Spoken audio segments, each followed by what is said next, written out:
Hello viewers, welcome to my channel RP Classes. Continue class 8th Maths RD Sharma. Chapter 21 Mensuration 2nd. Exercise 21.2 Volumes and surface areas of a cuboid and a cube. Question 11. How many bricks each of size 25 cm multiply 10 cm multiply 8 cm will be required to build a wall 5 meter long, 3 meter high and 16 centimeter thick, assuming that the volume of the sand and cement used in construction is negligible. Students, एक brick है जिसकी dimension 25 centimetre into 10 centimetre into 8 centimetre, I mean length breadth height हमें given है। ऐसी brick से हमें एक wall बनानी है जिसका साइज है, लेंथ ब्रेड्थ हाइट हो जाएगी 5 मीटर, 3 मीटर एंड 16 सेंटीमीटर। हमें बताना है कि अगर वॉल्यूम ऑफ सैंड और सीमेंट को हम नेग्लिजिबल मान लें तो इस वॉल को बनाने के लिए कितनी ब्रिक्स यूज होंगी। तो students, number of bricks equal हो जाएगा volume of wall upon volume of one brick. So right here volume of brick, brick cuboidal shape में होगी तो उसका वॉल्यूम हो जाएगा length into breadth into height, L into B into H is equal to होगा 25 into 10 into 8, volume की unit centimetre cube. Now अब students, wall के लिए ये मीटर में है लेंथ और हाइट, तो पहले इसको सेंटीमीटर में कन्वर्ट करके वॉल्यूम निकालते हैं, सिमिलर यूनिट हो तो लेंथ इक्वल हो जाएगा 5 मीटर, 5 इंटू 100 500 सेंटीमीटर हो गया, और ब्रेड्थ हो जाएगी वॉल के लिए, यहाँ पर लिख देती हूँ फॉर वॉल, लेंथ आ गई 500 सेंटीमीटर, ब्रेड्थ या थिकनेस आप एक ही बात समझ सकते हो, ये हो गई 16 centimetre and height h 3 metre equal हो जाएगा 300 centimetre. Now we find volume, volume of wall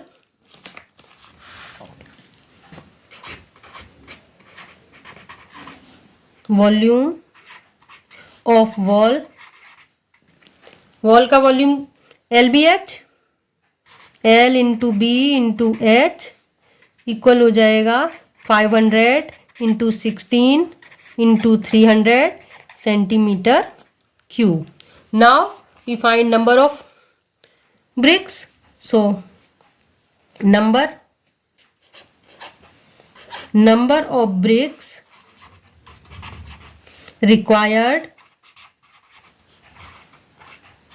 number of bricks required equal हो जाएगा volume of wall upon volume of one brick. Divide कर देते हैं, वॉल्यूम ऑफ वॉल है 500 into 16 into 300 upon volume of brick 25 into 10 into 8, 25 2 जा 50, 20 आ गया, 10 2 जा 20, 2 आ गया, 8 2 जा 16, 2 2 जा 4, 3 जा 12, आंसर आ जाएगा 1200 ब्रिक्स। नंबर ऑफ ब्रिक्स आ गई स्टूडेंट्स 1200। तो एक बार फिर से देखिए, सबसे पहले इसमें हमने वॉल्यूम ऑफ ब्रिक निकाला, length into breadth into height करके 25 इंटू 8 इंटू 10 हो गया। अब वॉल्यूम ऑफ वॉल निकालना है, तो ये मीटर में है लेंथ और हाइट, तो इसको पहले 100 से मल्टीप्लाई करके लेंथ हो गई 500 सेंटीमीटर, हाइट हो गई 300 सेंटीमीटर और ये थिकनेस ही ब्रेड्थ हो जाएगी 16 सेंटीमीटर। अब students, volume of wall length into breadth into height multiply किया तो वॉल्यूम ऑफ वॉल आ गया। अब हमें नंबर ऑफ ब्रिक्स फाइंड करनी है, तो volume of wall upon volume of one brick कर दिया, दोनों वॉल्यूम डिवाइड किए, आंसर आ गया 1200। नाउ नेक्स्ट सम, क्वेश्चन 12 है, a village having a population of 4,000 requires 150 liter water per head per day. It has a tank which is 20 meter long, 15 meter broad and 6 meter high. For how many days will the water of this tank last? Students, बहुत ही important question है, NCERT में भी ऐसा एक question है। तो देखिए इस क्वेश्चन को कैसे सॉल्व करेंगे। पहले स्टूडेंट्स, विलेज की पॉपुलेशन कितनी है? 4,000। Population of village,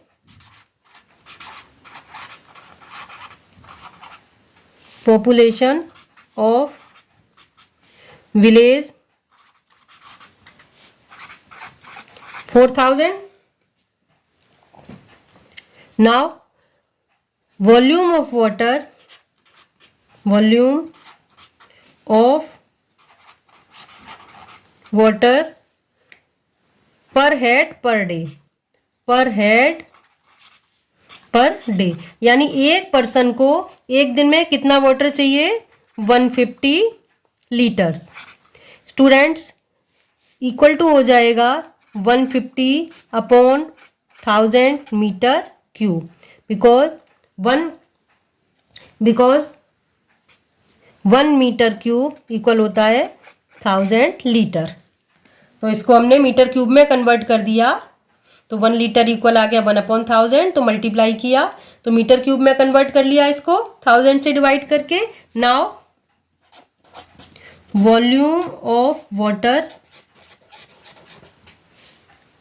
volume of water for, उस विलेज में 4000 पीपल है तो 4000 पीपल के लिए निकालना पड़ेगा। Volume of water for 4000 people equal 4000 से मल्टीप्लाई हो जाएगा, 4000 इंटू 150 अपॉन 1000, 30 से 30 कैंसल, 15 4 जा 60, 600 मीटर क्यूब। ये आ गया volume of water required per day. Now volume of tank निकालेंगे। वॉल्यूम ऑफ टैंक,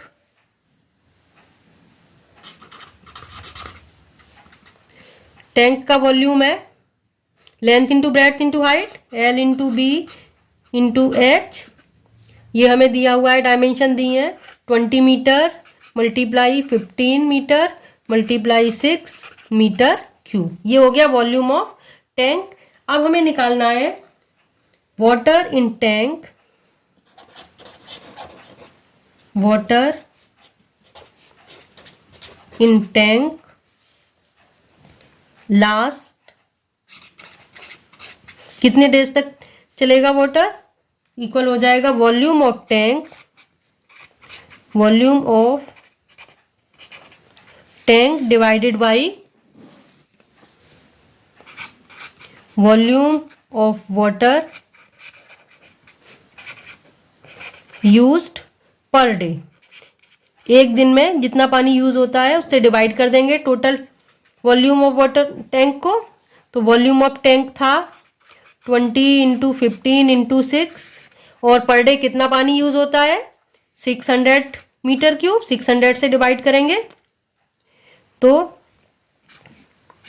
ये हो जाएगा 30 टाइम्स, 20 से 600, 15 2 जा 30, 2 3 जा 6, तो आंसर कितना आ गया? 3 डेज। वाटर कितना चलेगा स्टूडेंट्स? 3 डेज। एक बार फिर से बता देती हूँ, बहुत इंपॉर्टेंट क्वेश्चन है।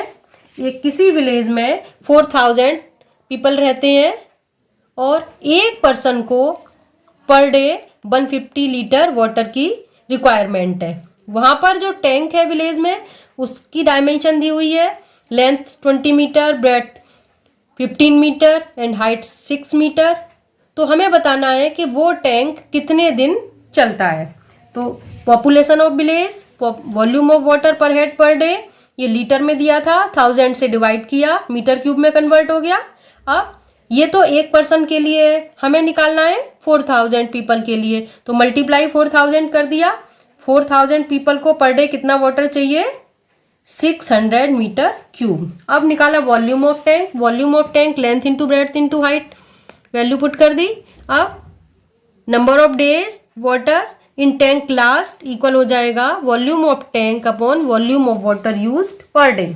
डिवाइड कर दिया, आंसर आ गया student 3 days। Question 13, a rectangular field is 70 metre long and 60 metre broad.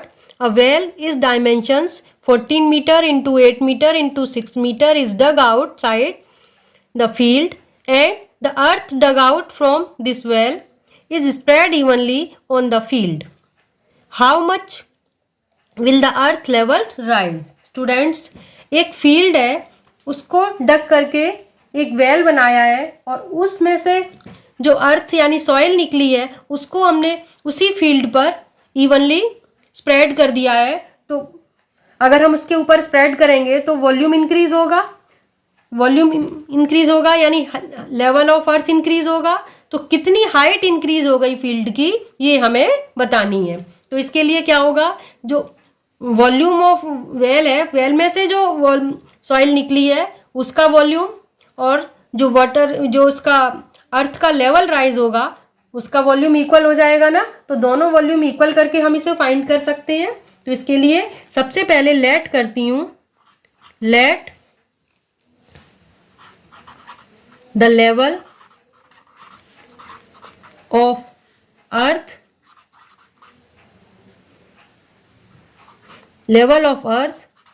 rise equal h meter. Now volume of field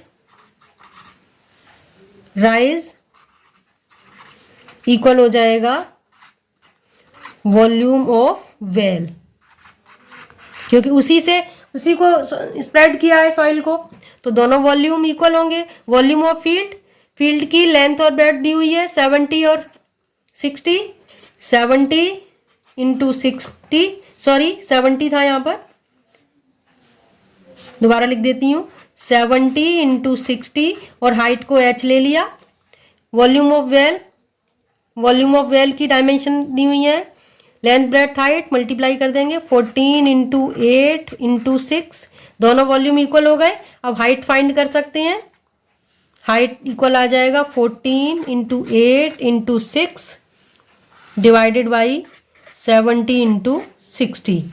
14 5 जा 70, 6 से ये 10 टाइम कैंसल। अब 2 से करेंगे, 2 4 जा 8, 2 5 जा 10, आंसर आ गया 4/25 मीटर। इसको इंटू 100 कर दें तो देखिए 4/25 इंटू 100, 25 4 जा 100, तो 4 4 जा 16 सेंटीमीटर में कन्वर्ट कर लिया स्टूडेंट्स, आंसर आ गया 16 सेंटीमीटर। क्वेश्चन एक बार फिर से बता देती हूँ। एक रेक्टेंगुलर फील्ड है, उसमें एक वेल बनाया है, वेल बनाने से जो सॉइल निकली है उसको उसी फील्ड पर स्प्रेड कर दिया है। हमें बताना है कि फील्ड का लेवल कितना राइज हुआ, यानी उसकी हाइट बतानी है। तो वॉल्यूम जितना वेल का होगा वही वॉल्यूम राइज होगा फील्ड का। तो दोनों वॉल्यूम इक्वल कर दिए। लेवल ऑफ अर्थ राइज को h मान लिया, वैल्यू पुट की, h की वैल्यू आ जाएगी वॉल्यूम ऑफ वेल अपॉन हम कह सकते हैं एरिया ऑफ फील्ड। तो इसको डिवाइड किया, आंसर आ गया 16 centimetre. Hope you all understood. So please like and share my video, subscribe my channel. मिलते हैं नेक्स्ट वीडियो में। Thanks for watching.